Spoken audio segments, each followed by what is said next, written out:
Buat teman-teman yang udah gagal bayar pinjaman online atau telat bayar pinjaman online, sebaiknya simak video ini sampai selesai karena saya akan kasih tahu tips langsung dari mantan DC pinjol supaya teman-teman itu tetap aman dan tenang saat mengalami telat bayar atau galbay pinjol. Oke semuanya, selamat datang kembali di channel ini. Kali ini saya akan memberikan tips buat teman-teman yang mengalami gagal bayar dari mantan DC pinjol ya teman-teman.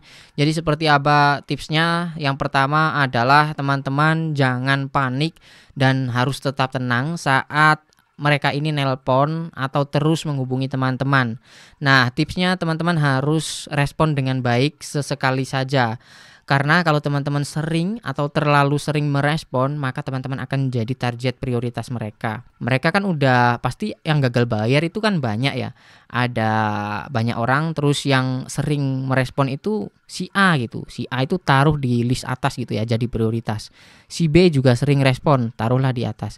Maka yang akan diprioritaskan terlebih dahulu adalah orang-orang yang sering membalas chat mereka gitu. Nah makanya dari sini teman-teman itu jangan terlalu aktif merespon mereka, ya respon saja seperlunya, sepentingnya. Jangan nggak direspon sama sekali, karena kalau nggak direspon sama sekali maka mereka akan bisa menghubungi kontak darurat saudara kalian, teman kalian. Terus kalau udah terlanjur menghubungi kontak darurat gimana? Ya saran saya sih teman-teman harus mengkondisikan mereka aja, kan udah terlanjur dihubungi ya. Ya bilang saja ini saya lagi ada masalah gitu ya, ketiban masalah pinjaman online. Ya tolong kalau ada yang menghubungi dari pihak pinjol abaikan saja gitulah, karena saya masih berusaha menyelesaikan masalah ini. Ya semuanya dikondisikan lah, karena itu juga sudah risiko kita ya teman-teman. Kemudian tips selanjutnya adalah apabila teman-teman diancam, misalkan dipidanakan, dipenjarakan, dibawa ke pengadilan, itu nggak perlu takut dan jangan panik teman-teman. Karena masalah utang piutang itu adalah masalah urusan perdata, bukan urusan pidana teman-teman. Kalau memang nasabah masih belum ada uang untuk membayarnya dan masih bisa berusaha untuk membayar pinjaman, ya itu tidak akan bisa dibawa ke pengadilan gitu teman-teman ya, setahu saya. Nah kemudian teman-teman juga jangan berikan janji-janji yang teman-teman itu tidak bisa teman-teman tepati gitu. Misalkan teman-teman kalau ditagih itu janji tanggal ini, bulan ini, jangan seperti itu.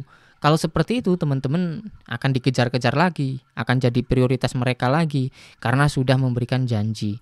Apabila nanti janjinya tidak ditepati, wah malah bikin emosi DC lapangannya teman-teman ya, karena ini berdasarkan dari mantan DC lapangan itu. Jadi ketika kerja itu mereka jengkel kalau diberikan janji-janji palsu teman-teman ya. Jadi katanya tanggal segini, ketika tanggalnya udah jatuh nggak dibayar, terus bilang lagi tanggal segini, didatengin lagi nggak dibayar lagi, itu kan jengkel kan lama-lama ya.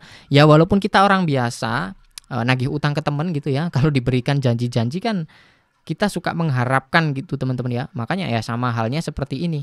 DC pinjol akan berharap kalau teman-teman memberikan janji-janji palsu gitu. Nah terus gimana? Ya jangan berikan janji pokoknya. Teman-teman bisa bilang misalkan saya usahakan secepatnya sekitar bulan inilah ya. Pokoknya jangan diberi tanggalnya aja gitu teman-teman. Lalu tips selanjutnya adalah apabila teman-teman didatangi oleh DC lapangan pinjol, kalau memang teman-teman memang benar-benar keberatan untuk membayar pinjaman pokok beserta bunganya gitu ya.